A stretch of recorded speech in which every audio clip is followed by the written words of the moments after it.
In today's video, I'll teach you how to post YouTube video to WhatsApp status. So if you want to post the YouTube video to WhatsApp status, first of all open the YouTube application. You can see over here YouTube has been opened. Find the video that you would like to post to the WhatsApp status. After you do that, tap on it. Now what you have to do is tap on the share icon that you'll be able to see right below that video. Now once you do that, you'll be able to find various options over here. So what you have to do is find this option for WhatsApp and tap on it. Now once you do that, you'll be led to this kind of interface. So what you have to do is tap on this option, my status, that you can see at top.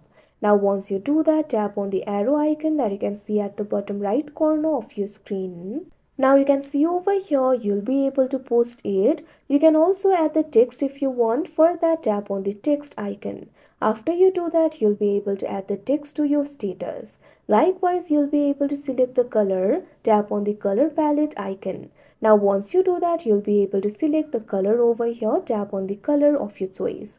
Now once you're done, tap on the send icon that you can see at the bottom right corner of your screen. Now you can see over here your status has been uploaded. Now whenever somebody taps on the YouTube link, you can see over here they'll be redirected to the YouTube video. So like this, you'll be able to post the YouTube video to WhatsApp status. So that is how you post YouTube video to WhatsApp status. I hope you found this video helpful. Thank you for watching.